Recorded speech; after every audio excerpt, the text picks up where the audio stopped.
గారు ప్రైజ్ లాడండి. ఉన్నారా గారు? అమ్మా బాగున్నామ్మా.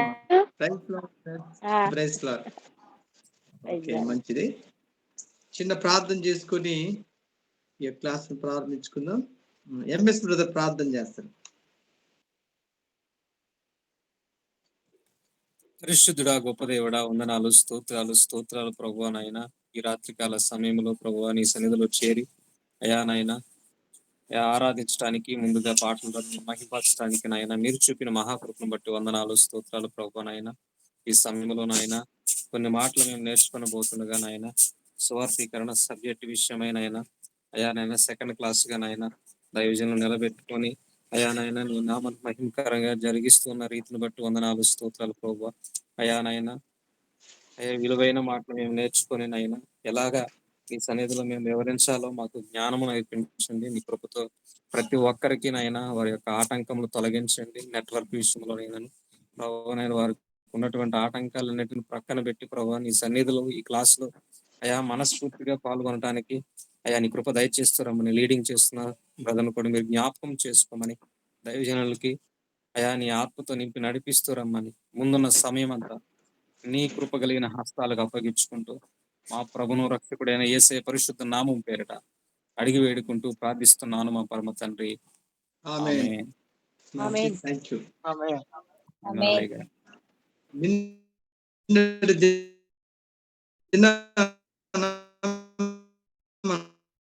కొన్ని విషయాలు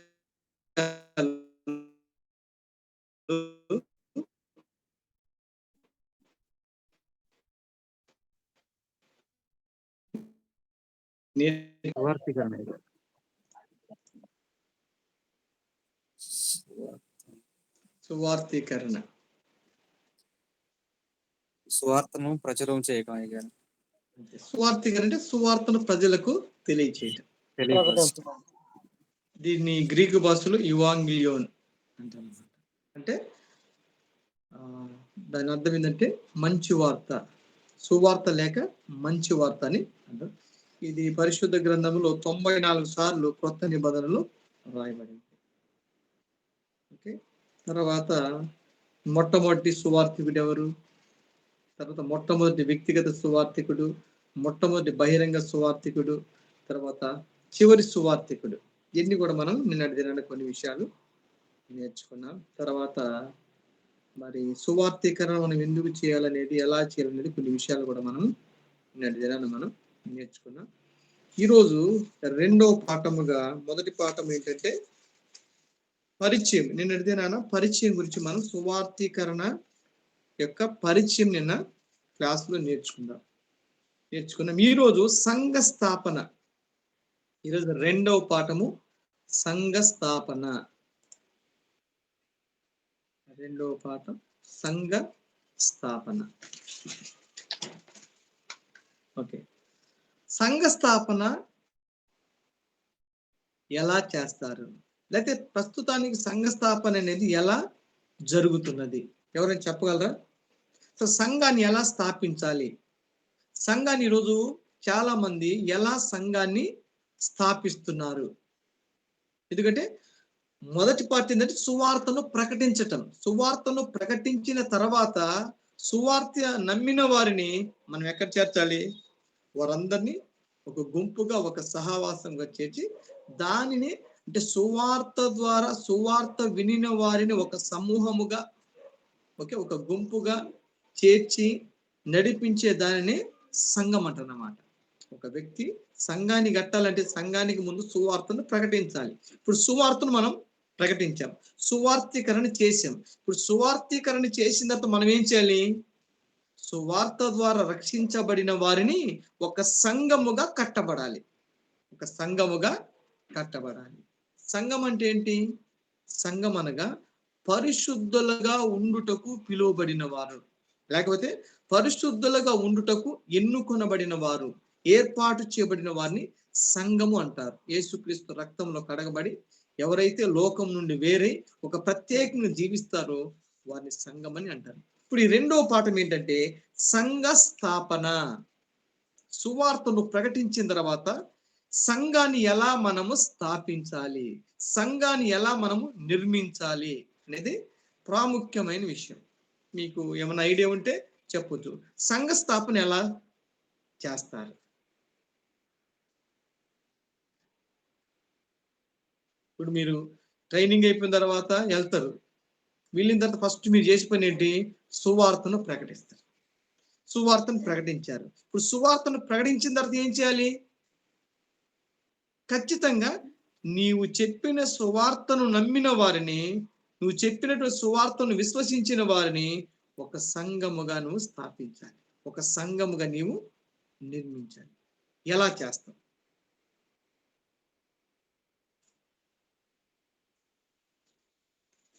ఐడియా ఉంది ఎవరికన్నా? ఓకే. సంఘ స్థాపన అనేది ఎలా చేయాలంటే ప్రస్తుతానికి కొందరు ఎలా చేస్తున్నారో చూద్దాం. అసలు కొంతమంది సంఘాన్ని ఎలా స్థాపిస్తున్నారంటే సామాజిక కార్యాలు చేయుట ద్వారా సంఘ స్థాపన చేస్తారు. ఇప్పుడు చూడండి, కొంతమంది సోషల్ వర్క్ విన్నారా? ఇప్పుడు కొన్ని ప్రాంతాలకు వెళ్తున్నారు. ప్రాంతాలకు వెళ్ళి ఆ ప్రాంత ప్రజలకు ఏది అవసరం ఉంది, నీరు కావాలా, ఎడ్యుకేషన్ కావాలా, లేకపోతే వస్త్రాలు కావాలా, లేకపోతే వారికి తినడానికి ఏమైనా ఆహార పదార్థాలు కావాలా, ఇట్లా వాళ్ళ అవసరం ఏంటో అక్కడ మొదట వాళ్ళకు ఉన్నటువంటి అవసరతను, వాళ్ళ నీడ్ ఏంటో తెలుసుకొని వారి యొక్క అవసరతలను మనము తీర్చి, ఓకే, సువార్తను ప్రకటించి ఆ తర్వాత సువార్త నమ్మిన వారిని చేస్తున్నాం, వారికి ఒక సంఘముగా స్థాపిస్తున్నాం. అవును కదా? అంటే సంఘాన్ని ఎలా స్థాపిస్తున్నారు? సామాజిక కార్యక్రమాలు చేయట ద్వారా ఏం చేస్తారు అంటే సోషల్ వర్క్. తద్వారా కూడా కొంతమంది రక్షించబడుతున్నారు. వాటి ద్వారా ఏం చేస్తున్నారు? సంఘాన్ని స్థాపిస్తున్నారు. ఇప్పుడు రకరకాల భోజనాలు, అంటే భోజనం, కొంతమంది ఆకలితో ఉంటారు, అలాంటి వారికి అన్నం పెట్టడం, వస్త్రం లేని వారికి వస్త్రం, గృహాలు లేని వారికి గృహాలు, ఇట్లా కొన్నిసార్లు హెల్త్ బాగుండదు, వాళ్ళకి మెడిసిన్ ద్వారా, అంటే సామాజిక కార్యాలు చేయటం ద్వారా కూడా సంఘ స్థాపన చేస్తున్నారు. మొదటిది సామాజిక కార్యక్రమాల ద్వారా సంఘ స్థాపన. సంఘాన్ని స్థాపించటానికి ఇదొక ఇలా కూడా చేస్తున్నారు, చేయవచ్చు కూడా సోషల్ వర్క్. రెండవదిగా ఉన్న సంఘమును విభజించుట ద్వారా సంఘ స్థాపన. కొంతమంది ఏం చేస్తారు? ఒక సంఘంలో ఉంటారు, ఒక సంఘంలో కలిసి జీవిస్తూ ఉంటారు. ఇప్పుడు వీళ్ళు ఏం చేస్తారు? కొన్నిసార్లు గిట్టక, కొన్నిసార్లు గొడవలు వచ్చేసి ఏం చేస్తారంటే ఉన్న దానినే ఏం చేస్తారు? రెండు భాగాలుగా విడదీసి ఒక సంఘాన్ని రెండు ముక్కలు చేసేసి ఇంకొక సంఘాన్ని నిర్మిస్తారు. కొంతమంది సంఘ స్థాపన ఏంటంటే ఒక సంఘములో ఉంటూ ఉంటూ ఉంటూ నమ్మకంగా ఉంటూ ఉంటూ పాస్టర్ గారి మీద గొడవపడు, లేకపోతే విశ్వాసం మీద గొడవపడు, ఏం చేస్తారంటే ఆ ఉన్న సంఘాన్ని ఏం చేస్తారంటే రెండు ముక్కలు చేస్తారు, విభజింపజేసి ఇంకొక సంఘాన్ని. కొంతమంది ఇలా సంఘాన్ని స్థాపిస్తారు. ఈ ప్రస్తుతం జరుగుతున్నాయి లేవా? జరుగుతున్నాయి. అంటే వీళ్ళు ప్రత్యేక సువార్త ప్రకటించే సంఘాన్ని కట్టరు. వీళ్ళు ఏం చేస్తారు? ఒక సంఘంలోనే ఉంటూ, ఒక సంఘంలో నమ్మకంగా ఉంటూ కొంతకాలానికి ఏదో చిన్న సమస్య, సేవకుడు ఏదో అరిచాడని, ఏదో క్రమశిక్షణలు పెట్టాడని గిట్టక ఏదో ఒక సమస్యను సృష్టించి ఆ ఉన్న సంఘాన్ని ఏం చేస్తారంటే రెండు ముక్కలు చేస్తారు. కొంతమందిని తీసుకెళ్ళిపోయి ఇంకొక సంఘాన్ని, కొంతమంది సంఘాన్ని ఎలా స్థాపిస్తారంటే ఉన్న సంఘాన్ని రెండు ముక్కలు చేసి మరొక సంఘాన్ని కట్టట మనం గ్రామాలు ఎక్కువ చూస్తుంటాం. ఓకే, గ్రామాల్లో ఇలా కూడా కొంతమంది సంఘాన్ని స్థాపిస్తుంది. తర్వాత కొన్నిసార్లు భాషను బట్టి, కొన్నిసార్లు ఒక ప్రాంతానికి వెళ్ళాను. ఇప్పుడు కొన్ని పట్టణాలు ఉన్నాయి, కొన్ని పట్టణాలు వెళ్తే, ఇప్పుడు ఉదాహరణకి ఇప్పుడు చెన్నై వెళ్ళండి. పట్టణం చెన్నైలో ఎక్కువ శాతం ఎవరు ఉంటారు? తమిళ వాళ్ళు ఉంటారు, మలయాళం ఉంటారు, కన్నడ వాళ్ళు ఉంటారు, తెలుగు వాళ్ళు ఉంటారు ఎక్కువ శాతం. ఇది వాళ్ళు తక్కువ. కొన్నిసార్లు భాషను బట్టి కూడా వాళ్ళు ఏంటంటే మనమంతా ఒక భాష కదా, మనమంతా ఒక భాష మాట్లాడే కదా అని వాళ్ళు ఒక సంఘాన్ని స్థాపించుకుంటారు. అంటే కొన్నిసార్లు భాషను బట్టి వారు ఏం చేస్తుంటే మనమంతా ఒక భాష కదా, అక్కడికి వెళ్తున్నాం కానీ ఆ భాష మనకు పూర్తిగా అర్థం కావటం లేదు. మన భాష వేరు, వాళ్ళ భాష వేరు. కొంతమంది అంటే భాషను బట్టి కూడా వాళ్ళు ఏం చేస్తారంటే అక్కడ ఆ తెగకు లేకపోతే ఆ భాషకు సంబంధించినటువంటి వ్యక్తులందరూ కూడా ఏం చేస్తారు, కలుసుకొని ఒక సంఘముగా. అది కొన్ని చూస్తే ఇప్పుడు మనం కొన్ని రాష్ట్రాలకు వెళ్తే, ఇప్పుడు సపోజ్ బెంగళూరు, కర్ణాటక వెళ్ళామనుకో, కన్నడ సంఘాలు ఉంటాయి, తెలుగు సంఘాలు ఉంటాయి. అక్కడ భాషను బట్టి సంఘాలు స్థాపిస్తారు, భాషలను నడుస్తుంటాయి. ఇప్పుడు చెన్నైలో అనుకో మలయాళీ సంఘాలు ఉంటాయి, కన్నడ సంఘాలు ఉంటాయి, తెలుగు సంఘాలు ఉంటాయి. ఇటు కలకత్తా వెళ్ళామనుకో హిందీ సంఘాలు ఉంటాయి, బెంగాలీ సంఘాలు ఉంటాయి. అంటే కొన్ని ప్రాంతాల్లో భాషను బట్టి కూడా వాళ్ళు ఏం చేస్తారంటే సంఘాలను స్థాపించుకుంటూ వెళ్తుంటారు. తర్వాత కొన్నిసార్లు ఈ మధ్య కాలం ఏం చేస్తుంటే కులాన్ని బట్టి కూడా సంఘాలను స్థాపిస్తుంటారు. మనమంతా ఒక కులం, మనమంతా ఒక కులస్థులము అని. ఈ రోజులు కొంతమంది కులాన్ని బట్టి కూడా కుల సంఘాలు అంటారు. దీన్ని కుల సంఘాలు.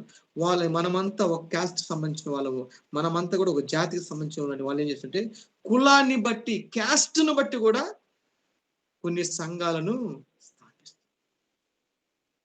మరి కొంతమంది చేస్తుంటే బైబిల్ ట్రైనింగ్ చేసి వస్తాడు, ఒక గ్రామం వెళ్తాడు, సువార్త చెప్పడు. ఏం చేస్తాడు, ఇతరుల సంఘాలు ఉన్నటువంటి విశ్వాసులు దొంగిలించి ఆ సంఘంలో ఒక నలుగురు, ఆ సంఘంలో ఒక నలుగురు, ఆ సంఘంలో ఒక నలుగురు, అట్లా ఒక్కొక్క సంఘంలో కొంతమందిని దొంగిలించి ఒక సంఘముగా కొంతమంది స్థాపిస్తూ ఉంటారు. కొంతమంది ఏం చేస్తారు, డబ్బును అంటే ఆశ పెట్టి, లేకపోతే పదవులను ఆశించి, డబ్బును ఆశించి, పదవులను ఆశించి కొంతమంది సంఘాలు కూడా స్థాపించేవాళ్ళు. ఒంగోలు ప్రాంతంలో నాకు తెలుసు, ఒక సంఘంలో నమ్మకంగా ఉంటుంది. ఓకే, ఇది చిన్న గొడవ అయింది. వాళ్ళకి డబ్బు ఉంది, ఏం చేసి తెలుసా, మనకు డబ్బు ఉంది కదా నువ్వు బయటకు వచ్చేసని ఆ ఉన్న డబ్బును ఆశ చూపించి వేరే సంఘానికి కట్టించేసి, కొన్నిసార్లు పదవులను బట్టి పదవిస్తానంటే వచ్చేస్తారు, అదొక సంఘం అయిపోతుంది. తర్వాత చివరికి చూస్తే ఇవన్నీ కూడా రకరకాలుగా ప్రజలు సంఘ స్థాపన చేస్తూ ఉంటారు. చివరికి చూస్తే సువార్తీకరణ ద్వారా సంఘ స్థాపన. ఒక 7 విషయాలు చెప్తున్నాను. సంఘ స్థాపన ప్రస్తుతానికి సంఘాలు ఎలా స్థాపిస్తున్నారంటే ఈ 7 రకాలుగా సంఘాలను స్థాపిస్తున్నారు. నంబర్ 1, సామాజిక కార్యక్రమాల ద్వారా కొంతమంది సంఘాలను స్థాపిస్తున్నారు. రాసుకోండి, సామాజిక కార్యక్రమం అంటే సోషల్ వర్క్. సామాజిక కార్యక్రమాల ద్వారా సంఘ స్థాపన. రెండవదిగా ఉన్న సంఘమును విభజించుట ద్వారా సంఘ స్థాపన. ఉన్న సంఘమును విభజించుట ద్వారా కొంతమంది సంఘ మరొక సంఘాన్ని స్థాపిస్తున్నారు. ఫస్ట్ పాయింట్ సార్ చెప్పలేదు. సామాజిక కార్యక్రమాల ద్వారా అంటే సోషల్ వర్క్ చేసి, సామాజిక కార్యక్రమాల ద్వారా సంఘ స్థాపన. సామాజిక కార్యక్రమాల ద్వారా సంఘ స్థాపన. రెండవదిగా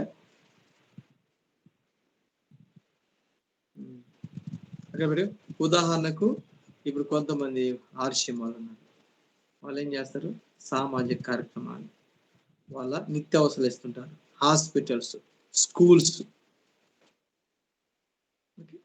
వాటి ద్వారా వాళ్ళు ఏం చేస్తుంటారు, సంఘాలను స్థాపిస్తుంటారు. రెండవదిగా ఉన్న సంఘమును విభజించుట ద్వారా సంఘ స్థాపన. ఉన్న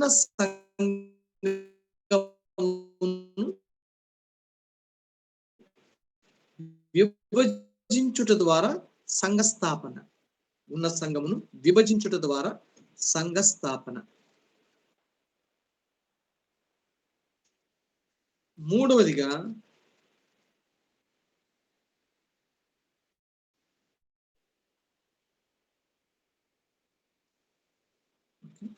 భాషను బట్టి, భాష సమూహమును బట్టి సంఘ స్థాపన. అంటే ఒక భాష మాట్లాడే వారందరూ ఒక ప్రాంతంలో ఉంటారు, వారు వేరే భాష ప్రాంతంలో, సపోజ్గా ఆంధ్ర ఉంది, ఆంధ్రలో కొంతమంది వేరే వాళ్ళు కూడా ఇక్కడ ఉన్నారు, వేరే భాష మాట్లాడేవారు. వాళ్ళు ఏం చేస్తారు, మనమంతా ఒక భాష కదని అట్లా భాషను బట్టి కూడా కొంతమంది అంటే వాళ్ళ భాష మాట్లాడే వరకు ఒక సంఘాన్ని స్థాపించుకుంటారు. ఎగ్జాంపుల్, ఇప్పుడు చెన్నై వెళ్తే తెలుగు సంఘం అని ఉంటుంది, అక్కడ కన్నడ సంఘం ఉంటుంది, అంటే మలయాళీ సంఘం అని ఉంటుంది. అట్లా భాషను బట్టి కూడా ఇప్పుడు కర్ణాటక వెళ్తే అక్కడ కూడా తమిళ సంఘాలు ఉంటాయి, తెలుగు సంఘాలు ఉంటాయి, కన్నడ సంఘాలు ఉంటాయి, కొంకణి సంఘాలు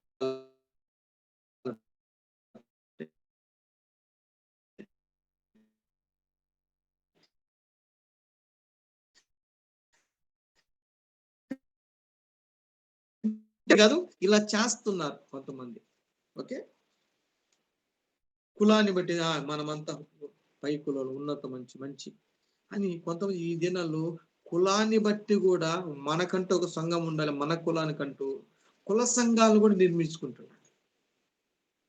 ఓకే, కులాన్ని బట్టి సంఘ స్థాపన. 5వది, ఇతర సంఘముల నుండి సభ్యులను తీసుకొని సంఘమును కొంతమంది సేవ చేయరు, వీళ్ళేం చేస్తారు, ఇతర సంఘస్థుల యొక్క సంఘాన్ని ఉన్నటువంటి విశ్వాసాలను దొంగిలించి అక్కడ నలుగురు ఏం చేస్తారు, సంఘాన్ని స్థాపిస్తుంటారు. ఇట్లా కూడా స్థాపించే వాళ్ళు ఉన్నారు ఇప్పటికి కూడా.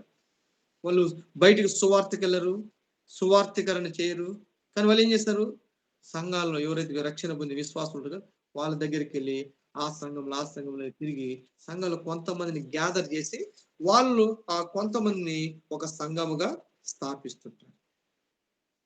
6వది, కొంతమంది డబ్బులు ఇచ్చి కొంతమంది. ఫిఫ్త్ వన్, ఇతర సంఘముల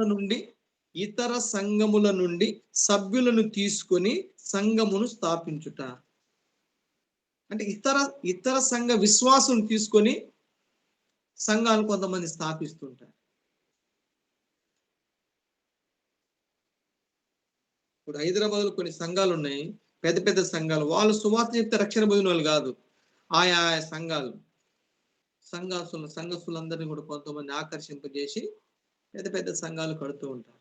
వాళ్ళు బాప్తిస్మలు ఇవ్వరు, వారికి సువార్త చెప్పాల, బాప్తిస్మం ఇవ్వాల, వారిని వాక్యం పోషించారు, కానీ ఇతర సంఘస్థులను తీసుకుని ఒక సంఘముగా స్థాపిస్తూ ఉంటారు. 6వది, డబ్బును చూపించి పదవిని చూపించి కూడా కొంతమంది చేస్తుంటే సంఘాలను స్థాపిస్తూ ఉంటారు, డబ్బును బట్టి పదవిని బట్టి. ఓకే, అంటే డబ్బు పదవిని ఆశ చూపించి సంఘ స్థాపన కూడా చేస్తూ ఉంటారు. ఇక చివరికి మనం చూస్తే నిజముగా సంఘ స్థాపన ఏదంటే సువార్తీకరణ ద్వారా సంఘ స్థాపన. సంఘం అనేది ఏదో మనం లేనిపోని అయ్యి ఆశ చూపించి ఎన్ని చేయటం కాదు, కానీ వాస్తవానికి నిజమైన సంఘ స్థాపన ఏదంటే వెళ్ళి ఆత్మల పట్ల భారము కలిగి సువార్తను ప్రకటించినప్పుడు ఎవరైతే ఆ సువార్తను నమ్ముతారో, విశ్వసిస్తారో, రక్షణ పొందుతారో అట్టి వారిని ఒక సమూహముగా మనం గ్యాదర్ చేసి స్థాపించేదే నిజమైనటువంటి వాక్యానుసారమైనటువంటి సంఘ స్థాపన. చివరిది 7వది, సువార్తీకరణ ద్వారా సంఘ స్థాపన. పైన ఉన్నటువంటి 6 అన్ని కూడా మనం లేనిపోని జిమ్మిక్కులు, లేకపోతే కొన్నిసార్లు ఇతరులను బాధ పెట్టి మనకున్న డబ్బును బట్టి, టాలెంట్ను బట్టి ఏం చేస్తాం. కానీ వాస్తవానికి సంఘ స్థాపన ఎలా చేయాలంటే సువార్తీకరణ చేయటం, సువార్తను ప్రకటించి ఆ ప్రకటించిన సువార్తను ఎవరైతే నమ్ముతారో, విశ్వాసం ఉంచుతారో వారిని సమకూర్చి ఒక సంఘాన్ని స్థాపించారు. సంఘాన్ని అయ్యగారండి ఒకసారి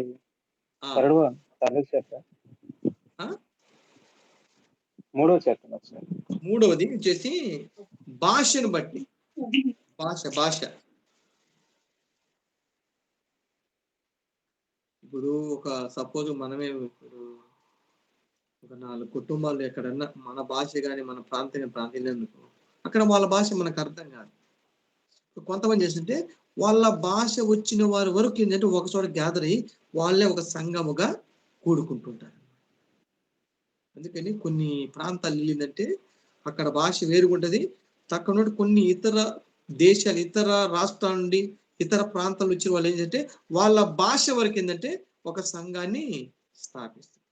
ఎగ్జాంపుల్ చెప్పే కదా, ఇటు చెన్నై కానీ, బెంగళూరు కానీ, ఇప్పుడు హైదరాబాద్ వెళ్తే కొన్ని భాషలకు సంబంధించిన సంఘాలు ఉంటాయి. తెలుగు సంఘం అని, కన్నడ సంఘం అని, మరాఠీ సంఘం అని, భాషను బట్టి. ఓకే, ఇవి 7 రకాలుగా సంఘ స్థాపన జరుగుతూ ఉంటుంది.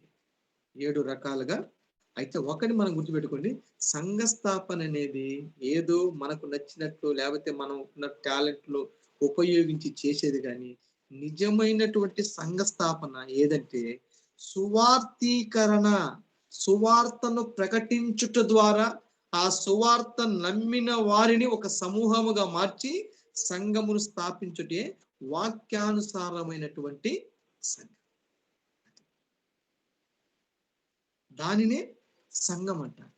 యేసు క్రీస్తు రక్తములో కడగబడి, అందుకని మీరు సర్వలోకమునికి వెళ్ళి సర్వశుచికి సువార్తను ప్రకటించుడి. ఆ ప్రకటించుట ద్వారా ఎవరైతే విని రక్షించబడతారో వారిని మనము సమకూర్చి సంఘంగా స్థాపించాలి. ఓకే, మంచిది. తర్వాత మరొక పాయింట్, మూడవదిగా సంఘ స్థాపనకు 7 విషయాలు చెప్పాయి కదా. ఇప్పుడు మూడవది సంఘ అభివృద్ధి. సంఘాన్ని స్థాపించిన తర్వాత మనం ఏం చేయాలి? మూడవదిగా సంఘాన్ని అభివృద్ధి చేయాలి. జాగ్రత్త వినాలి. మొదటి పాఠం సువార్తీకరణ, సువార్తను ప్రకటించటం. సువార్త ప్రకటించిన తర్వాత, సువార్తీకరణ చేసిన తర్వాత రెండవది మనం ఏం చేయాలి? సంఘాన్ని స్థాపించాలి. సంఘాన్ని ఎలా స్థాపించాలి? సువార్తీకరణ మనం చేసినప్పుడు సువార్త నమ్మిన వారిని ఒక గుంపుగా మనం సమకూర్చి సంఘాన్ని స్థాపించాలి. ఇది రెండవ పాయింట్. ఇక మూడవది, ఇప్పుడు సువార్తను ప్రకటించాము, సంఘాన్ని స్థాపించాము. ఇప్పుడు మూడవది స్థాపించినటువంటి సంఘమును ఎలా అభివృద్ధి చేయాలి? సువార్త ప్రకటించాం, మంచిగా జరిగింది. రెండోదిగా సంఘాన్ని కూడా స్థాపించాం. అంతటితో పని అయిపోలేదు. ఇప్పుడు ఆ స్థాపించిన సంఘాన్ని మనం ఏం చేయాలి? అభివృద్ధి చేయాలి. సంఘాన్ని చేయాలి, అభివృద్ధి చేయాలి. చూద్దాం సంఘాన్ని మనం ఎలా అభివృద్ధి చేయాలి. పరిశుద్ధ గ్రంథంలో చూసినట్లయితే కొన్ని విషయాలు మనం చూద్దాం. మూడవ పాఠం రాసుకోండి, సంఘముల అభివృద్ధి. సంఘముల అభివృద్ధి. సంఘముల అభివృద్ధి. సంఘాన్ని మనం ఎలా అభివృద్ధి చేయాలి? సంఘాన్ని మనం ఎలా అభివృద్ధి పరచాలి? మూడో పాఠం పరిశుద్ధ గ్రంథములో నుండి అపోస్తుల కార్యములు 2వ అధ్యాయం 47వ వచనం. అపోస్తుల కార్యములు 2వ అధ్యాయం 47వ వచనం చదవండి. ఆనందముతోను నిష్కపటమైన హృదయముతోను ఆహారం పుచ్చుకొని చుండిరి, మరియు ప్రభువు రక్షణ పొందుచున్న వారిని అనుదినం వారితో చేర్చుచుండెను. ఇక్కడ మనం చూస్తే మరియు ప్రభు రక్షణ పొందుచున్న వారిని అనుదినము వారితో చేర్చుచుండెను. అంటే సంఘం ఏమవుతుంది? అభివృద్ధి. సంఘములో ప్రజలు అనుదినము చేర్చబడుతున్నారు. సంఘము ఎప్పుడు అభివృద్ధి చెందుతుందంటే సంఘములోకి నూతన ఆత్మలు వచ్చుట ద్వారా, నూతన వ్యక్తులు వచ్చుట ద్వారా సంఘం అనేది అభివృద్ధి చెందుతూ ఉంటుంది. అపోస్తుల కార్యం 2వ అధ్యాయం 47వ వచనం. మరియు ప్రభు రక్షణ పొందుచున్న వారిని అనుదినము వారితో చేర్చుచుండెను. ఓకే, ఒక 3 విషయాలు ఇక్కడ చెప్తాను. నంబర్ 1, దాని కింద ABC రాసుకోండి. ABC సంఘ అభివృద్ధి కింద ఒక 3 విషయాలు చెప్తాను. నంబర్ 1 అంటే ఏ అని రాసుకోండి. ఇది దేవుని వలన కలిగిన కార్యము. ఇది దేవుని వలన సంఘ అభివృద్ధి అనేది ఇది దేవుని వలన కలిగిన కార్యము కాబట్టి, ఇది దేవుని వలన కలిగిన కార్యము కాబట్టి మనము సంఘాభివృద్ధి దేవుని వలన మాత్రమే సాధ్యమని ఒప్పుకొనవలెను. ఒక సంఘము అభివృద్ధి చెందాలి అంటే దానికి కారణము దేవుడే. సంఘ అభివృద్ధికి రహస్యం ఏంటంటే దేవుడు చేసే కార్యాలను బట్టి సంఘము అభివృద్ధి చెందుతూ ఉంటుంది. ఇది దేవుని వలన కలిగిన కార్యము కాబట్టి మనం సంఘ అభివృద్ధి దేవుని వలన మాత్రమే సాధ్యమని ఒప్పుకోవాలి. తర్వాత బి, ఇది అనుదిన ప్రక్రియ. ఇది అనుదిన ప్రక్రియ. ఇది అనుదిన ప్రక్రియ. ఆది సంఘములలో వారు సువార్తను ప్రతిరోజు బోధించేవారు. బి ఏంటి? ఇది అనగా సంఘ అభివృద్ధి అనేది అనుదిన ప్రక్రియ. అనుదిన ప్రక్రియ. ఆది సంఘములలో వారు సువార్తను ప్రతిరోజు బోధించేవారు. సువార్తను ప్రతిరోజు వారు బోధించేవారు. ఎవరైతే, ఏ సేవకుడైతే ప్రతిరోజు సువార్తను ప్రకటిస్తూ ఉంటాడో ఖచ్చితంగా ఆ సంఘం అనేది అభివృద్ధి చెందుతూ ఉంటుంది. సేవకుడు, దైవజనుడు సువార్తను గాని ప్రకటించకపోతే నూతన ఆత్మలు రావు, నూతనమైన వ్యక్తులు సంఘములో చేర్చబడరు. అందువలన సంఘము అభివృద్ధి అనేది చెందదు.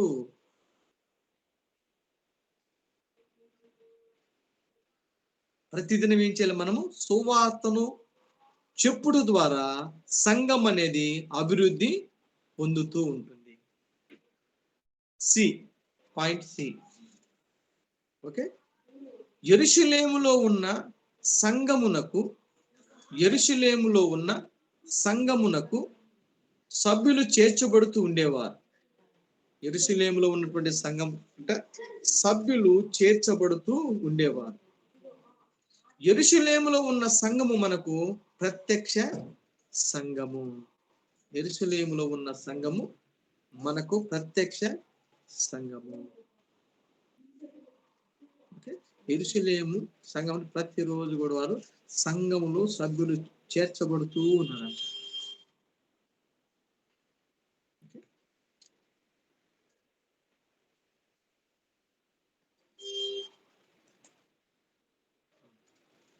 సంఘం అనేది కొన్ని విషయాలు మనం ఆలోచిద్దాం. అసలు సంఘం అనేది ఎలా అభివృద్ధి చెందుతుంది? ఒక 6 విషయాలు చెప్తాను, రాసుకోండి. సంఘం అనేది ఎలా అభివృద్ధి చెందుతుంది, ఎలా అభివృద్ధి పొందుతుంది. నంబర్ 1, సంఘము ఎలా అభివృద్ధి, సంఘం ఎలా విస్తరిస్తుంది అంటే, నెంబర్ 1, సంఘస్థులు ఉన్నారు కదా, సంఘస్థులు ఉన్నారు. మన కుటుంబం, మన సంఘానికి సపోజ్ ఒక 50 ఫ్యామిలీస్ వస్తున్నాయి అనుకో. ఇప్పుడు 50 ఫ్యామిలీ కొంతమంది పిల్లలు పడతారు. ఇప్పుడు పిల్లలు జన్మించినప్పుడు సంఘం ఏమవుతుంది?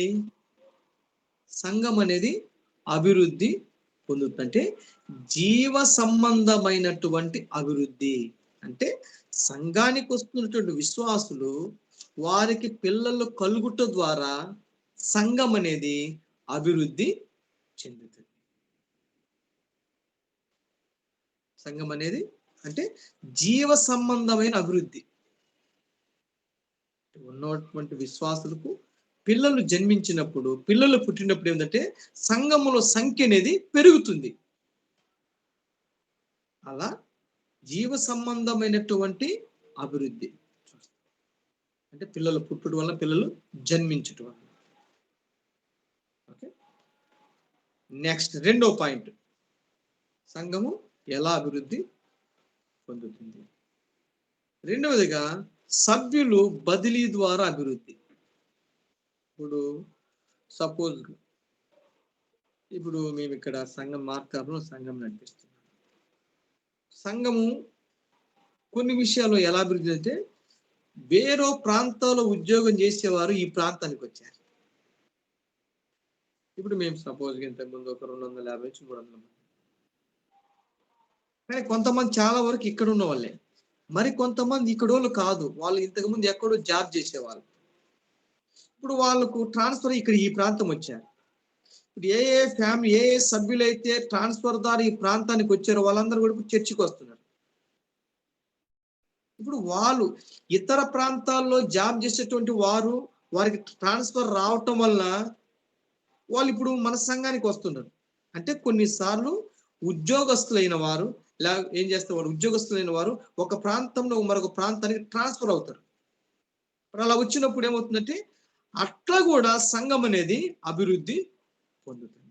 ఇప్పుడు 10 ఫ్యామిలీస్ వచ్చానుకో, 10 మంది ఎంప్లాయీస్, 10 మంది ఎంప్లాయీస్ సంఘంలో వస్తే సంఘం అనేది ఆటోమేటిక్గా అభివృద్ధి చెందుతుంది. కాబట్టి మొదటిగా పిల్లలు జన్మించడం ద్వారా సంఘముల సంఖ్య పెరుగుతుంది. రెండవదిగా బదిలీ ద్వారా, అంటే ఉద్యోగం ఇంతకుముందు వేరు వేరు ప్రాంతాల్లో వేరు వేరు రాష్ట్రాలు పనిచేసేవారు కొన్నిసార్లు వారు ట్రాన్స్ఫర్ అయిపోతారు. అలా ఎవరైతే ట్రాన్స్ఫర్ అయ్యి వచ్చి ఉద్యోగ నిమిత్తం ట్రాన్స్ఫర్ అయ్యి వచ్చి మరి ఇక్కడికి వస్తారో వారు మన సంఘానికి వచ్చడం ద్వారా మన సంఘం కూడా అభివృద్ధి చెందుతుంది. ఇది రెండవది. ఇక మూడవదిగా సంఘ అభివృద్ధి ఎలా చెందుతుంది? మూడవదిగా ఇప్పుడు మన సంఘంలో సపోజ్ గా ఒక 20 మంది యవనస్తులు ఉన్నారు అనుకోండి. 20 మంది యవనస్తులు పెళ్లి చేసుకుంటే 20 మంది మళ్ళా వస్తారు. ఒక 20 మంది యవనస్తులు ఉన్నప్పుడు ఏమవుతుంది, ఆ 20 మంది యవనస్తులు పెళ్లి చేసుకుంటే మరొక 20 మంది సంఘములో చేర్చబడతారు. మూడవదిగా కొన్నిసార్లు సంఘములో ఉన్నటువంటి సంఘ సభ్యులు వివాహము చేసుకునేట ద్వారా సంఘ అభివృద్ధి కూడా చెందుతుంది. ఎందుకంటే అప్పుడు వారు వివాహం చేసుకున్నప్పుడు 10 మంది చేసుకున్నాడు మరొక 10 మంది సంఘములో చేర్చబడు. ఇట్లా కూడా సంఘం అనేది అభివృద్ధి చెందుతూ ఉంటుంది. తర్వాత నాలుగవదిగా కొంతమంది సంఘం ఎలా అభివృద్ధి చేసుకుంటూ అంటే సముద్రంలో చేపలు పట్టకుండా బొట్టలో చేపలు పడతారు. ఇతర సంఘము నుండి విశ్వాసులను దొంగిలించుడు ద్వారా కొన్నిసార్లు సంఘాన్ని పెంచుకుంటూ వెళ్తారు. వాళ్ళకుండే 10 మంది ఏం చేస్తారు, అక్కడ ప్రసంగానికి వెళ్ళినప్పుడు అక్కడ ఎవరైనా పరిచయం ఉందనుకో చిన్నగా చర్చిలా అట్లా ఇతర సంఘము నుండి కొంతమంది విశ్వాసులు దొంగిలించుకొని ఉన్న చిన్న సంఘాన్ని పెద్ద సంఘముగా అభివృద్ధి చేసుకుంటారు. అది మనము చేయకూడదు, అది సేవను, దానిని దొంగతనం అంటారు. అట్లా కొంతమంది సంఘాన్ని అభివృద్ధి చేసుకుంటారు. కాబట్టి మనము సువార్త ద్వారా ఆత్మలను కనాలి తప్ప దొంగతనంగా మనము ఆత్మలను దొంగిలించకూడదు. ఓకే. తర్వాత 5వదిగా సంఘం ఎలా అభివృద్ధి చెందుతుంది? మారు మనసు వచ్చేసి అంటే ఇతర సంఘస్థుల నుండి సంఘాల నుండి విశ్వాసులు దొంగిలించడం ద్వారా కొంతమంది చేస్తారు. అట్లా సంఘాన్ని అంటే ఇప్పుడు వాళ్ళు 10 మంది ఉంటారు, వీళ్ళు ఎక్కడికన్నా వాక్యం చెప్పడానికి వెళ్ళారనుకో వాళ్ళని ఆకర్షించటం, అట్లా కూడా కొంతమంది ఉన్న 10 మంది 20 మంది 30 మందిగా మార్చేసుకుంటారు. కానీ అది మనము చేయకూడదు.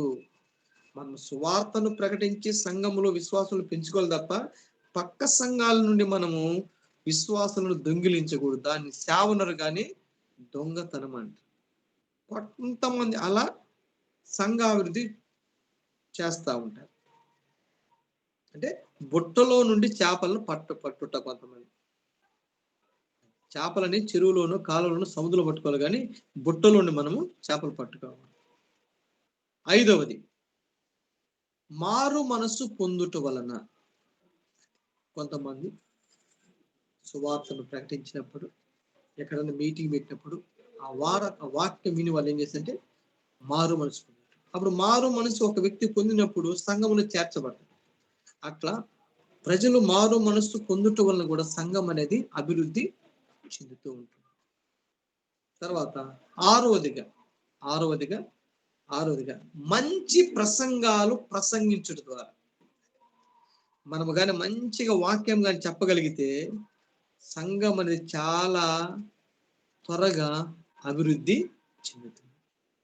కొన్ని ప్రాంతాలు నిజంగా ఇతర సంఘస్థులు దొంగిలించి సంఘాన్ని అభివృద్ధి చేసుకుంటారు అని వదిలేసి నిజముగా మనము కానీ బాగా వాక్యము కానీ చెప్పగలిగితే ప్రజలు బాగా వస్తారు. మనం ప్రసంగించే మంచి ప్రసంగాల వలన కూడా సంఘం అనేది అభివృద్ధి చెందుతుంది. సంఘం అనేది అభివృద్ధి చెందుతుంది. 6 విషయాలు చెప్పాను సంఘము ఎలా అభివృద్ధి చెందుతుంది. నంబర్ 1, మరి పిల్లలు పుట్టుట ద్వారా పిల్లలు జన్మించడం అంటే జీవ సంబంధమైనటువంటి అభివృద్ధి. రెండవది ఉద్యోగస్తులు ఒక ప్రాంతం నుండి మరొక ప్రాంతానికి ట్రాన్స్ఫర్ అయినప్పుడు వారు సంఘానికి వచ్చుట ద్వారా కూడా సంఘం అనేది అభివృద్ధి చెందుతుంది. తర్వాత సంఘములు యవనస్తులైన వారు వివాహం చేసుకున్నందుకు ఒక 10 మంది 15 మంది చేసుకునేదంటే వివాహం చేసుకున్నప్పుడు మరికొంతమంది సంఘంలో యాడ్ అవుతారు. తద్వారా కూడా సంఘం అనేది అభివృద్ధి చెందుతుంది. కొంతమంది చేస్తారు సంఘ అభివృద్ధి నిమిత్తమై పక్క విశ్వాసులను దొంగతనం చేస్తారు, దొంగిలిస్తారు. అలా దొంగిలించుకొని రాబట్టుకొని సంఘాన్ని అభివృద్ధి చేసుకుంటారు. అలాంటి పని మాత్రం మనము చేయకూడదు. 5వదిగా కొన్నిసార్లు మనం సువార్త చెప్పుట ద్వారా రక్షణ పొందుతారు, మారు మనసు పొందుతారు. అప్పుడు సంఘంలో విశ్వాసులు చేర్చబడతారు. తద్వారా కూడా సంఘం అనేది అభివృద్ధి చెందుతుంది. కొన్నిసార్లు మనం చేసే మంచి ప్రసంగాలు, కొన్ని నామకార్థ సంఘాలు ఉంటాయి, వాక్యం సరిగా ఉండదు. మనం వెళ్ళి మంచిగా ఎక్కడన్నా కాటేజ్ ప్రేయర్ బజార్లు మీటింగ్ అప్పుడు మనం చెప్పే మంచి ప్రసంగాల ద్వారా ప్రజలు కూడా సంఘములో చేర్చబడతారు. అప్పుడు సంఘము అభివృద్ధి పొందుతారు. ఓకే, ఇవి సంఘ అభివృద్ధికి కొన్ని విషయాలు. తర్వాత పాస్టర్ గారు అమ్మా ఒక్కసారి రెండవది చెప్పారా పాస్టర్ గారు? నేను రాసుకోలే, కొంచెం డిస్టర్బెన్స్ ఉండే. ఇప్పుడు ఉద్యోగస్తులు ఉన్నారు కదా, ఉద్యోగస్తులు ఇప్పుడు సపోజ్ ఇప్పుడు నేను మార్కాపురంలో సేవ చేస్తున్నాను. ఇప్పుడు హైదరాబాద్ నుంచి ఒక 4 కుటుంబాలు ఉద్యోగాలు చేసేవారు ఇక్కడ ట్రాన్స్ఫర్ అయ్యారు. 4 రకరకాల డిపార్ట్మెంట్. ఇప్పుడు మా దగ్గర 10 ఫ్యామిలీస్ ఉన్నాయి. ఇప్పుడు ఆ 4 ఫ్యామిలీ ఎవరైతే ట్రాన్స్ఫర్ అయ్యి ఈ ప్రాంతానికి వచ్చారో ఆ 4 ఫ్యామిలీలు ఒక్కొక్క ఫ్యామిలీ ఒక 4 వేసుకో, 4 4 16. ఇప్పుడు ఆ 16 మంది సంఘములోకి రావటాన్ని బట్టి సంఘం ఏమవుతుంది? అభివృద్ధి. అంటే కొన్నిసార్లు సంఘం అనేది ఉద్యోగస్తులైన వారు ఒక ప్రాంతం నుండి మరొక ప్రాంతానికి అంటే బదిలీ ట్రాన్స్ఫర్ అయినప్పుడు వాళ్ళు మందిరానికి వచ్చినప్పుడు కూడా సంఘం అనేది అభివృద్ధి చెందుతుంది. క్లియర్ అయిందమ్మా? ఓకే పాస్టర్ గారు, థ్యాంక్ యూ. నెక్స్ట్, దీనిలో ఏమైనా డౌట్స్ ఉన్నాయా సంఘ అభివృద్ధి విషయంలో? లేవు పాస్టర్ గారు. సంఘ స్థాపన విషయంలో కూడా ఏమైనా డౌట్స్ ఉన్నాయా?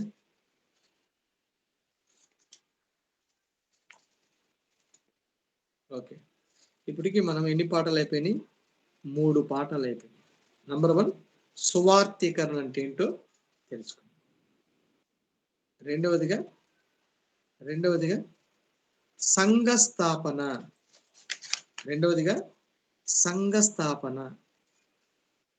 సంఘ స్థాపన ఎలా చేస్తారు. 3వదిగా సంఘ అభివృద్ధి, సంఘాన్ని ఎలా అభివృద్ధి చేసుకోవాలి. ఓకే, ఇప్పుడు 4వది సువార్తీకరణ యొక్క సందేశం ఏమిటి? 4వ పాఠం.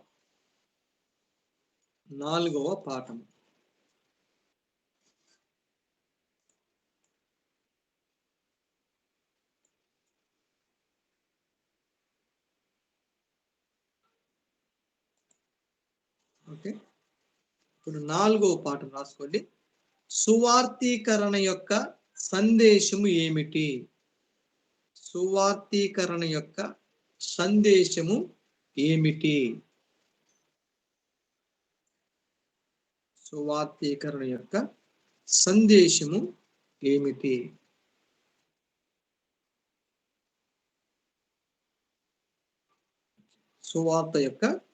సువార్తీకరణ యొక్క సందేశం. ఓకే, మనము సువార్త చెప్పేటప్పుడు 5 ప్రాముఖ్యమైన విషయములను గుర్తుంచుకొనవలెను. 4వ పాఠం ఏంటి? సువార్తీకరణ యొక్క సందేశము ఏమిటి?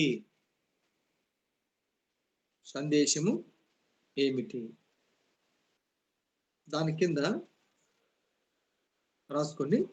మనము సువార్త చెప్పేటప్పుడు 5 ప్రాముఖ్యమైన విషయములను గుర్తుంచుకొనవలెను. మనము సువార్త చెప్పేటప్పుడు 5 ప్రాముఖ్యమైన విషయములను గుర్తుంచుకొనవలెను.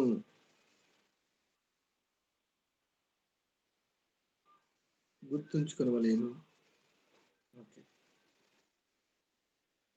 ఏంటి 5 ప్రాముఖ్యమైనటువంటి విషయాలు? ఓకే, ఇక్కడ నుంచి చాలా జాగ్రత్త వినాలి. ఓకే, అసలు నిజమైనటువంటి సువార్తీకరణ అసలు ఏంటి? సువార్తను ఎలా చెప్పాలి? సువార్తీకరణ ఎలా చేయాలి? ఎలా చేయకూడదు అనేటువంటి ఇంకొంచెం లోతులోకి మనం వెళ్ళబోతున్నాం. ఓకే, ఇప్పుడు 5,000 ఉన్నాయి కదా. ఇక్కడ మనము సువార్త చెప్పేటప్పుడు 5 ప్రాముఖ్యమైనటువంటి విషయాలను మనము గుర్తుంచుకోవాలి. సువార్త చెప్పే ప్రతి ఒక్కరు కూడా ఈ 5 విషయాలు తప్పనిసరిగా వారి మైండ్లో ఉండాలి. 5 విషయాలు ఖచ్చితంగా వారు గుర్తుంచుకోవాలి. ఏంటి 5 విషయాలు? నంబర్ 1, దేవుడు. మనం చెప్పే సువార్తలో ఈ 5 అంశాలు ఉండాలి. 5 అంశాలు ఉండాలి.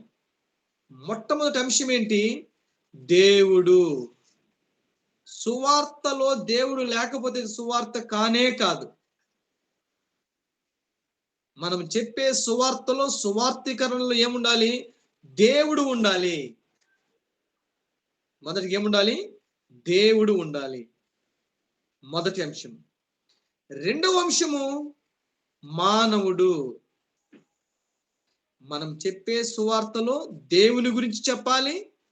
రెండవదిగా మానవుని గురించి కూడా చెప్పాలి. సువార్తలో దేవుడు ఉండాలి, సువార్తలో మానవుని గురించి కూడా ఉండాలి. రెండవది మానవుడు. మూడవదిగా పాపము. మనము సువార్తీకరణ చేసేటప్పుడు, మనం సువార్తను ప్రకటించేటప్పుడు పాపము గురించి కూడా చెప్పాలి. పాపం గురించి చెప్పాలి. నాలుగవదిగా సువార్తలో ఉండవలసిన 4వ విషయం ఏమిటంటే యేసు గురించి చెప్పాలి. యేసు గురించి చెప్పాలి. యేసుక్రీస్తు గురించి మనం చెప్పకపోతే సువార్త కానే కాదు. 4వ అంశం ఏంటి? యేసు గురించి చెప్పాలి మనం. చివరిగా 5వ అంశం ఏంటంటే తీర్పు గురించి చెప్పాలి. 5 గుర్తుపెట్టుకోవాలి.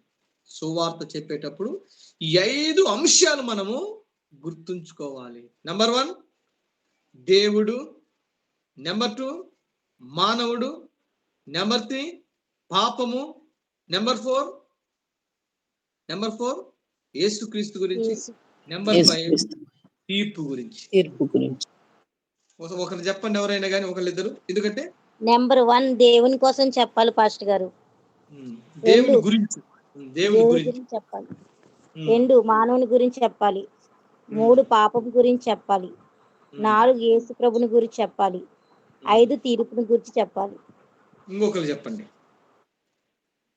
మనం సువార్త చెప్పేటప్పుడు 5 విషయాలు చెప్పాలి. 1 దేవుని గురించి చెప్పాలి, 2 మానవుని గురించి చెప్పాలి, 3 పాపం గురించి చెప్పాలి, 4 యేసుక్రీస్తు గురించి చెప్పాలి, 5 తీర్పు గురించి చెప్పాలి. ఓకే, ఈ 5 అంశాలు ఖచ్చితంగా మనము మర్చిపోకూడదు. ఈ 5 అంశాలు ఖచ్చితంగా మనము చెప్పాలి. 5 విషయాల గురించి మనం చెప్పే ముందు ఈ 5 అంశాల గురించి కూడా మనకు బాగా తెలిసి ఉండాలి. ఇప్పుడు ఉదాహరణకి సువార్త 5 విషయాల మీద ఆధారపడింది. 5 అంశాల మీద ఆధారపడింది. ఒక వ్యక్తికి సువార్తను ప్రకటించాలంటే 5 అంశాలు మనకు తెలియాలి. వాటి గురించి కూడా మనకు తెలియాలి. ఓకే, మొదటి అంశాన్ని మనం చూద్దాం. మొదటి అంశం గురించి సువార్తలో మొదటి మనం దేని గురించి చెప్పాలి? దేవుని గురించి. ఓకే, దేవుడు. ఇప్పుడు మీరు చెప్పండి, దేవుని గురించి ఏం చెప్తారు? ఒకవేళ మీకు తెలిసింది చెప్పండి.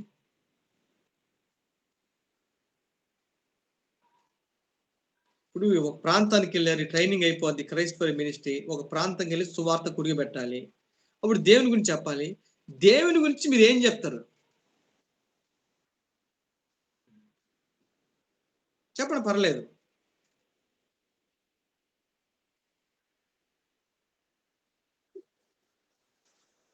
దేవుని గురించి అంటే భూమి, ఆకాశం, సృష్టి ఇవన్నీ ఉన్నాయంటే దీనికి ఒక సృష్టికర్త ఉన్నాడు, అది దేవుడు అని చెప్తే దేవుడు చేసిన ఓకే. అసలు దేవుని గురించి అంటే మనం సజీవంగా అంటే మనల్ని కాపాడేది దేవుడే కదా. అంటే మనం బ్రతికున్నాం అంటే దేవుని కృప. ఓకే, ఇంకెవరైనా?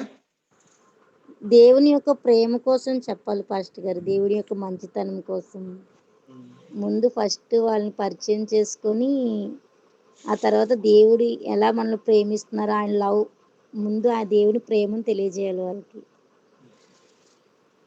ఇంకా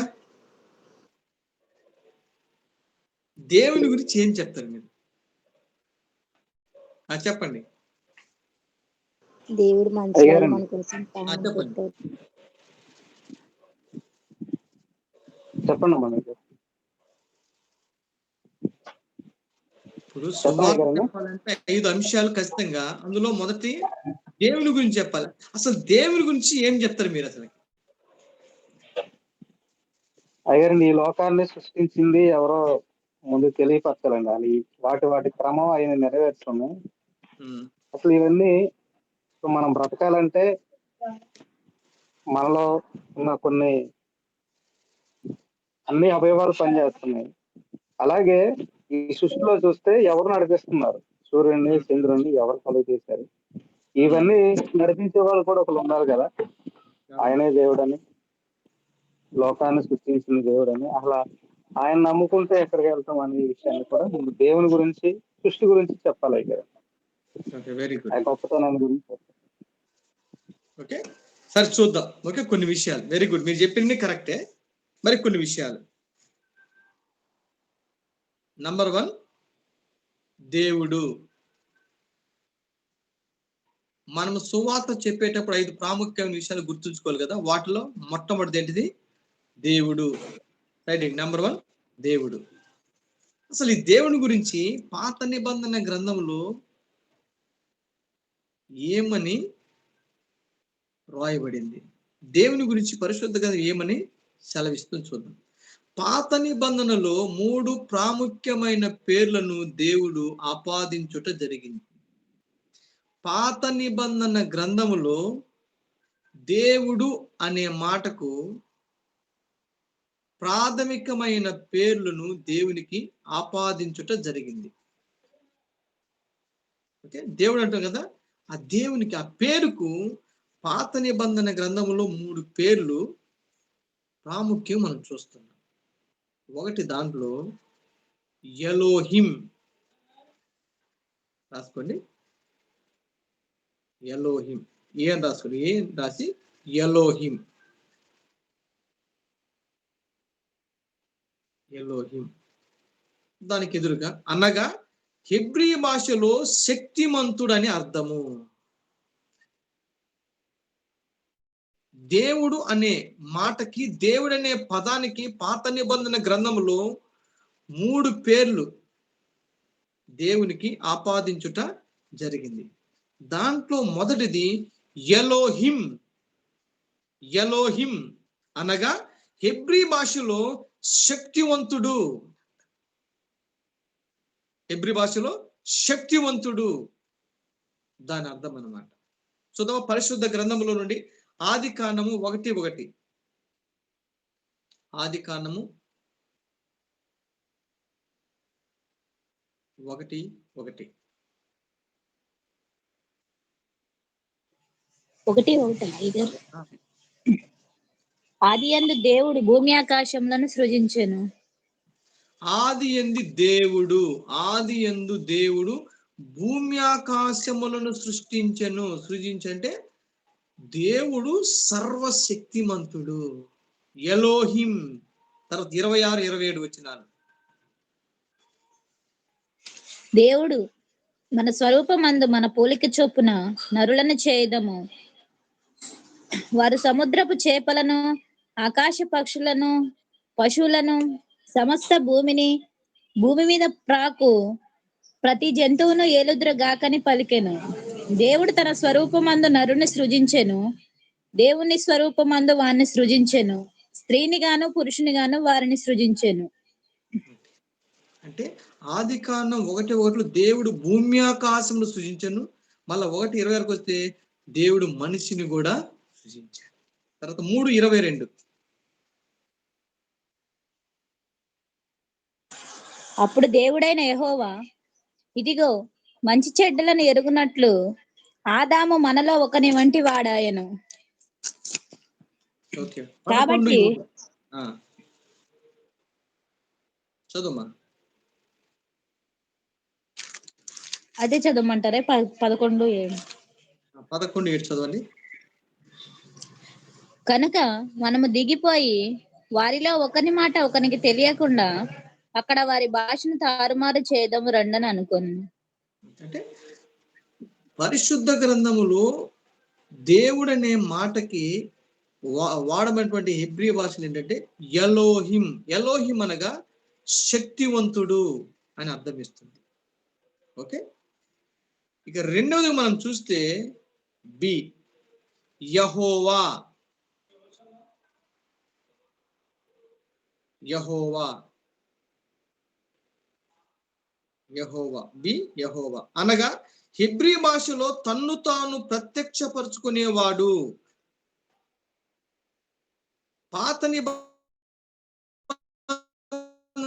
గ్రంథములో దేవుడికి వాడబడిన మరొక పేరు ఏంటంటే మొదటిది ఎలోహిం శక్తివంతుడు. రెండవదిగా వాడినటువంటి పదం ఏంటంటే యెహోవా.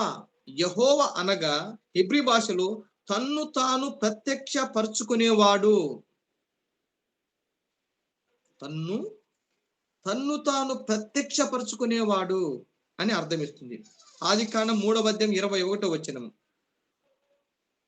ఆది కాండం 3:21 వచనం.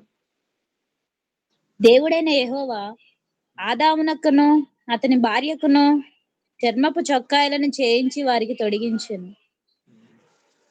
ఓకే. దేవుడు తనను తాను ప్రత్యక్షపరుచుకున్నాడు. ఓకే. అది బి. మూడవదిగా దేవుడు అనే మాటకి వాడబడిన మూడో పదము అడోనాయ్. అడోనాయ్. అడోనాయ్. అడోనాయ్ అనగా యజమాని అని అర్థం.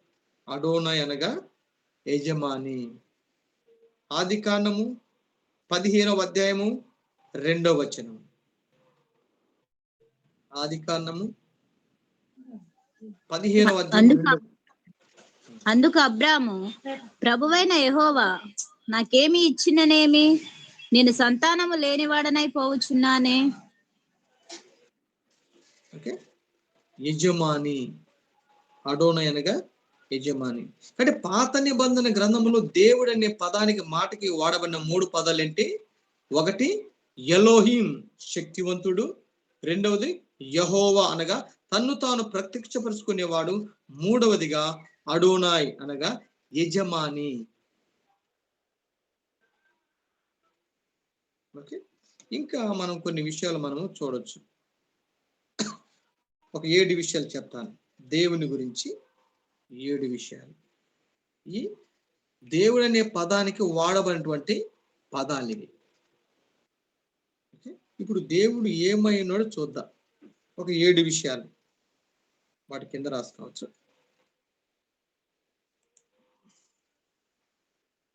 మొదటిది, దేవుడు సృష్టికర్త. దేవుడు సృష్టికర్త. దేవుడు సృష్టికర్త.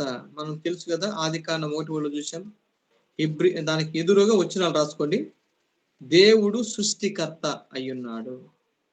దానికి రెఫరెన్స్ వచ్చేసి ఆదికాండము 1వ అధ్యాయం 1వ వచనము, హెబ్రీయులకు రాసిన పత్రిక 11వ అధ్యాయము 3వ వచనము, ఎఫెసీ పత్రిక 3వ అధ్యాయం 9వ వచనం.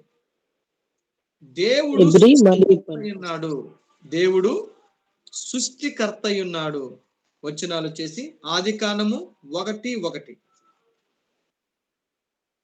రెండవదిగా హెబ్రీ 11వ అధ్యాయం 3వ వచనం.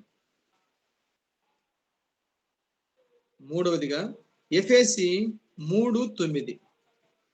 దేవుడు సృష్టికర్త అయ్యున్నాడు. నెక్స్ట్ రెండవదిగా జీవము గల దేవుడయ్యున్నాడు. మొదటిది సృష్టికర్త అయ్యున్నాడు దేవుడు. రెండవది జీవము గల దేవుడయ్యున్నాడు. జీవము గల దేవుడయ్యున్నాడు. జీవము గల దేవుడయ్యున్నాడు.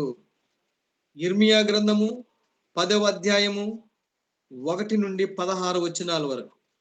1 నుండి 16 వచనాల వరకు. అపోస్తుల కార్యములు 14వ అధ్యాయము 15వ వచనం. అపోస్తుల కార్యములు 14వ అధ్యాయము 15వ వచనం. మొదటి దెస్సలోనికి రాసిన పత్రిక 1వ అధ్యాయము 9వ వచనం. దేవుడు మొదటిగా సృష్టికర్త అయ్యున్నాడు. రెండవదిగా జీవము గల దేవుడయ్యున్నాడు. మూడవదిగా నిత్యుడైన దేవుడు. నిత్యుడైన దేవుడు. నిత్యుడైన దేవుడు. ఆదికాండము 21. అమ్మా, ఆ వర్డ్ అర్థం కాలేదు. నిత్యుడైన, నిత్యము ఉండే దేవుడు. ఓకే. నిత్యుడైన దేవుడు. ఆదికాండము 21:33.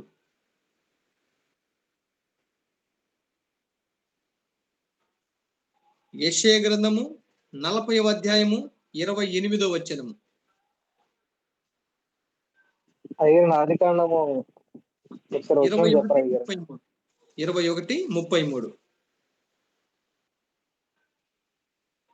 ఆదికాండము 21వ అధ్యాయము 33వ వచనం. యెషయా గ్రంథము 40వ అధ్యాయము 28వ వచనము.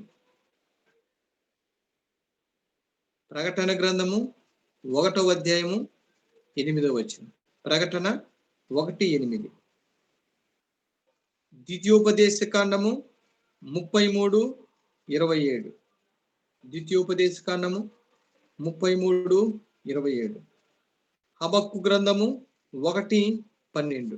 హబక్కు 1:12. నిత్యుడైనటువంటి దేవుడు.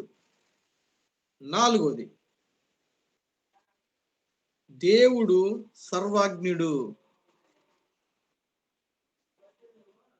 దేవుడు సర్వజ్ఞుడు.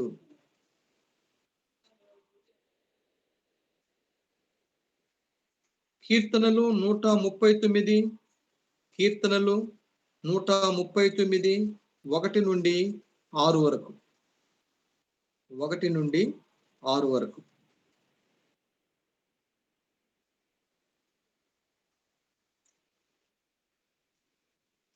ఐదవది, దేవుడు సర్వాంతర్యామి. 5, దేవుడు సర్వాంతర్యామి. దేవుడు సర్వాంతర్యామి. కీర్తనలు 139 7 నుండి 12 వరకు. కీర్తనలు 139 7 నుండి 12 వచనం వరకు. సామెతలు 15వ అధ్యాయము 3వ వచనం.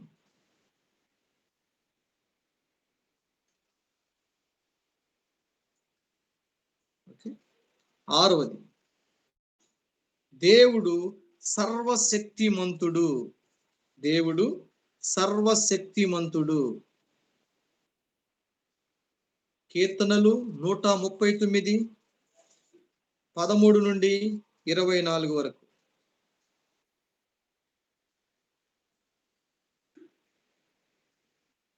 ఓకే, చివరిగా ఒకసారి మళ్ళీ చెప్పరా గారు? వినపల్లె. 6 పాయింట్ ఒకసారి రిఫరెన్స్. 6వది వచ్చేసి దేవుడు సర్వశక్తిమంతుడు. దేవుడు సర్వశక్తిమంతుడు. కీర్తనలు 139వ కీర్తన 13వ వచనం నుండి 24వ వచనం వరకు. 139వ కీర్తన 13 నుండి 24 వరకు.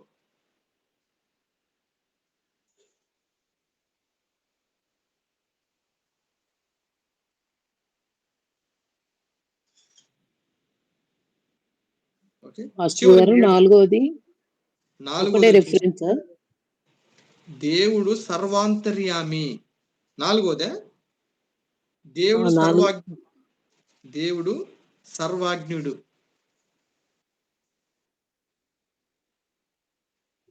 అంటే ఒకటే రిఫరెన్స్ ఉందా, రెండు ఉన్నాయా పాస్టర్ గారు? ఒకటి ఉంది. 139 కీర్తన 1 నుండి 6 వరకు.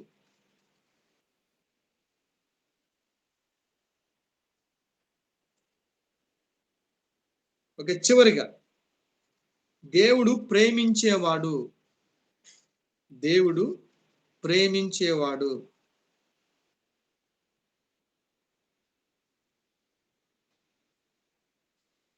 ఓకే, యోహాను 3:16. యోహాను 3:16. మొదటి యోహాను పత్రిక 4:16.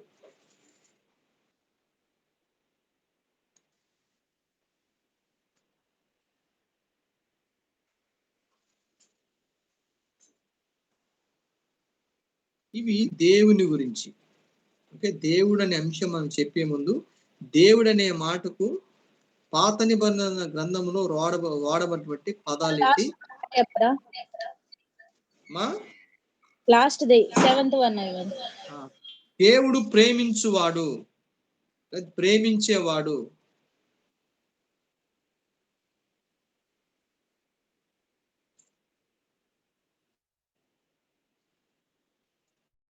దేవుడు ప్రేమించేవాడు. యోహాను సువార్త 3వ అధ్యాయం 16వ వచనము, మొదటి యోహాను పత్రిక 4:16.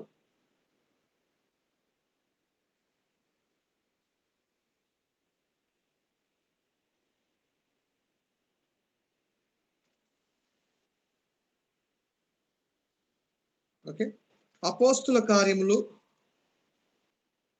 ఇది హోంవర్క్, రేపు వీలుంటే ఇది చదవాలి. నెక్స్ట్ క్లాస్ కల్లా ఇది వీలుంటే బై హార్ట్ చేయండి. హోంవర్క్ తీసుకుని ఒకటి. అపోస్తుల కార్యములు 17వ అధ్యాయము 24 నుండి 32 వచనం వరకు.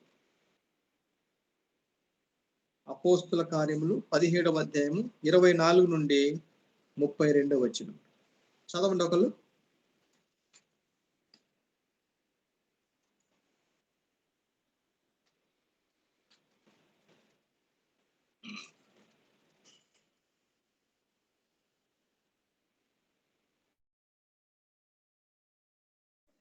జగత్తును అందలి సమస్తమును నిర్మించిన దేవుడు తానే ఆకాశమునకును భూమికిని ప్రభువై ఉన్నందున హస్తకృతములైన ఆలయములో నివసింపడు. ఆయన అందరికిని జీవమును ఊపిరిని సమస్తమును దయచేయవాడు కనుక తనకు ఏదైనాను కొదువై ఉన్నట్టు మనుష్యుల చేతులతో సేవింపబడువాడు కాడు. మరియు యావత్ భూమి మీద కాపురం ఉండటకు ఆయన ఒకరి నుండి ప్రతి జాతి మనుష్యులను సృష్టించి వారు ఒకవేళ దేవునిని తడవులాడి కనుగొందురేమో అని తన వెదుకు నిమిత్తము నిర్ణయ కాలమును వారి నివాస స్థలం యొక్క పొలిమేరలను ఏర్పరచెను. ఆయన మనలో ఎవనికి దూరంగా ఉండువాడు కాడు. మనం ఆయన యందు బ్రతుకుచున్నాము, చలించుచున్నాము, ఉనికి కలిగి ఉన్నాము. అటువలే మనం ఆయన సంతానమని మీ కవీశ్వరులలో కొందరును చెప్పుచున్నారు. కాబట్టి మనము దేవుని సంతానమై ఉండి మనుషుల చమత్కార కల్పనల వలన కాల్చబడిన బంగారమునైనను, వెండినైనను, రాతినైనను దేవత్వంను పోలి ఉన్నదని తలంపకూడదు. ఆ అజ్ఞాన కాలములను దేవుడు చూచి చూడనట్టుగా ఉండెను. ఇప్పుడైతే అంతటను అందరూ మారు మనసు పొందవలనని మనుషులకు ఆజ్ఞాపించుచున్నాడు. ఎందుకనగా తాను నియమించిన మనుష్యుని చేతి నీతిని అనుసరించి భూలోకమునకు తీర్పు తీర్చబోయేడి ఒక దినమున నిర్ణయించి ఉన్నాడు. మృతులలో నుండి ఆయనను లేపినందున దీని నమ్ముటకు అందరికి ఆధారము కలుగజేసి ఉన్నాడు. మృతుల పునరుద్ధానమును గూర్చి వారు వినినప్పుడు కొందరు అపహాస్యము చేసిరి, మరికొందరు దీని గూర్చి నీవు చెప్పునది ఇంకోసారి విందుమని చెప్పిరి. ఓకే, కాబట్టి రేపు ఈ నెక్స్ట్ క్లాస్ మీద ఒక పేపర్ మీద ఆ వచనాన్ని దయచేసి రాయండి. ఎందుకంటే మీకు ఇందులో స్పష్టంగా దేవుని గురించి కొన్ని విషయాలు రాయబడ్డాయి. అపోస్తుల కార్యములు 17వ అధ్యాయము 24 నుండి 32 వచ్చే వరకు ఒక పేపర్ మీద జస్ట్ ఆ వచనాలు రాయండి. అది హోంవర్క్. ఓకే, కొంతమంది లెఫ్ట్ అయ్యారు, కొంచెం విషయాలు చెప్తామంటే. ఓకే, ఒక 3 విషయాలు చెప్పి నేను ఈ క్లాస్ను ముగిస్తాను. నాకు చిన్న ఒక ప్రేయర్ ఉంది, ఆన్లైన్ ప్రేయర్. ఓకే, రాసుకొని సైడ్ ఎడింగ్ రాసుకోండి. ఈ దాంట్లోనే దేవుని యొక్క ఉనికిని మనం ఎలా నిరూపించగలము, దేవుడు అనే దాంట్లోనే సబ్ పాయింట్ అన్నమాట. దేవుని యొక్క ఉనికిని మనము ఎలా నిరూపించగలము, దేవుని యొక్క ఉనికిని మనం ఎలా నిరూపించగలము. ఓకే, ఒక 4 విషయాలు చెప్తాను, రాసుకోండి. ఎలా నిరూపించాలి అసలు. ఓకే, దేవుని యొక్క ఉనికిని, ఆయన ఉన్నాడని ఎలా నిరూపించగలం. చెప్పటం వేరు, నిరూపించడం వేరు. దేవుడు ఉన్నాడని ఎలా మనం నిరూపించగలం. ఓకే, ఉనికిని. నంబర్ 1, దేవుడు అనే పదము దేవుడు ఉన్నాడనటానికి సాక్ష్యము.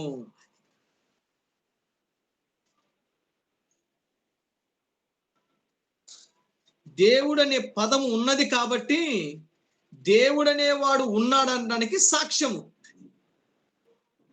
అర్థమైందా? ఇప్పుడు దేవుని యొక్క ఉనికిని మనం ఎలా నిరూపించగలము అంటే, నంబర్ 1, దేవుడు అనే పదము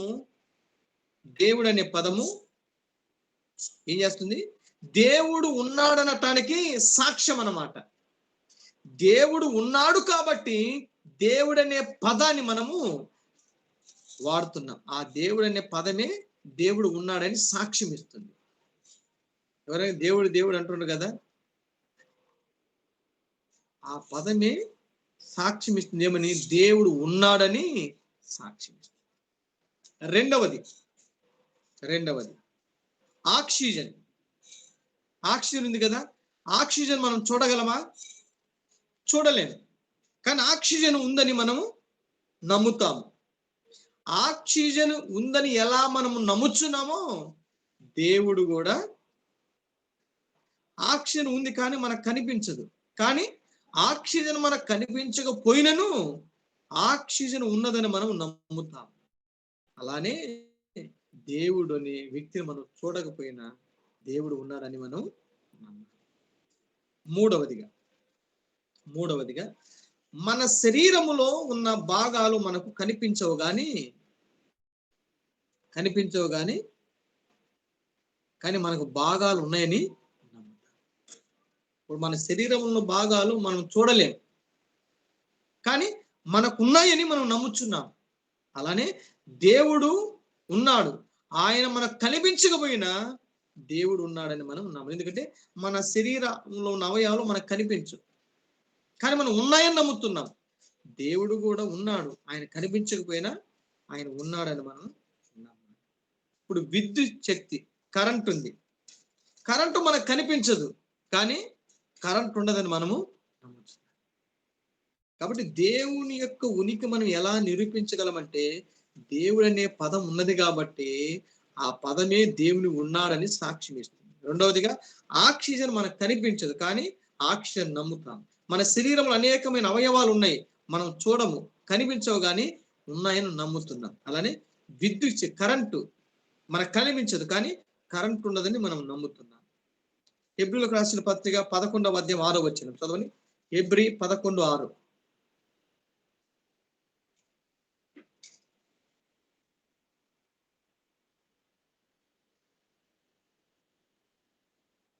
విశ్వాసము లేకుండా దేవునికి ఇష్టుడై ఉండుట అసాధ్యము. దేవుని యొద్దకు వచ్చువాడు ఆయన ఉన్నాడనియు తన్ను వెతుకు వారికి ఫలము దయచేయువాడనియు నమ్మవలెను గదా. కాబట్టి అక్కడ విశ్వాసము లేకుండా దేవునికి ఇష్టుడై ఉండుట అసాధ్యము. దేవుడు ఉన్నాడని, ఫలము దయచేవాడని మనము నమ్మవలెను కదా. అలానే ఆక్సిజన్, శరీరం ఉన్న భాగాలు, కరెంటు ఎలా ఉన్నాయని మనం నమ్ముతున్నామో, దేవుడు కూడా మనము దేవుని యొక్క ఉనికిని మనము నిరూపించాలి. ఓకే, సరే. ఇప్పుడు వేరే ప్రాంతంలో ఒక ఆన్లైన్ ప్రేయర్ ఉంది, వెళ్ళవలసింది. కాబట్టి ఈ క్లాస్ని ముగిస్తున్నాను. నెక్స్ట్ క్లాస్లో ఇంకొంచెం వివరంగా కొంచెం నిదానంగా మనం ధ్యానిద్దాం, ప్రార్థన చేసుకుందాం. ఏమైనా డౌట్స్ గారు? అమ్మా? అపోస్తల కార్యం 17వ అధ్యాయం 24 నుంచి 32 దాకా రాయడమా పాస్టర్ గారు? ఒక పేపర్ మీద రాయండి. ఓకే పాస్టర్ గారు. ఓకే. ప్రార్థన. ప్రేమగల తండ్రి, నీకు వందనాలు, స్తుతులు, స్తోత్రాలు తెలియజేస్తున్నాం ప్రభా. ఈ దినాన్ని 2వ క్లాసులో మీరు మాకు తోడుగా ఉండి, ఇది దేవా మరి సువార్తను ప్రకటించటానికి, సువార్త చెప్పే ముందు 5 ప్రాముఖ్యమైన విషయాల గురించి, దేవుని గురించి, దేవుడు అనే మాటకు రాయబడినటువంటి పదాల గురించి, దేవుడు ఏమైనటువంటి విషయాల గురించి నాయన కొన్ని విషయాలు నాయన ఈ దినాన్ని మేము నేర్చుకున్నాం. విని ఈ విషయాలు మా జీవితంలో నాయన అనేక ప్రాంతాలకు వెళ్ళి సువార్తను ప్రకటించడానికి మీరు మాకు సహాయం దయచేయమని ప్రార్థిస్తున్నామయ్యా. చెప్పేటప్పుడు వారు అర్థం చేసుకోవడానికి మంచి తెలివిని, బుద్ధిని, జ్ఞానాన్ని కూడా మీరు అనుగ్రహించమని ప్రార్థిస్తున్నాం. ఈ యొక్క క్లాస్ అంతటి మీరు తోడుగుండి సహాయం చేసినందుకు నీకు వందనాలు తెలియజేస్తున్నాము తండ్రి. సభలే క్లాస్ గురించుకుని నేను వేరే ప్రాంతం వెలుచుండగా ఆ ప్రయాణం అంతట్లో కూడా మీరే తోడుగుండి సహాయం చేయమని యేసయ్య పరిశుద్ధ నామమున ప్రార్థించడిగి వేడుకుంటున్నాము తండ్రి. ఆమేన్. Praise the lord.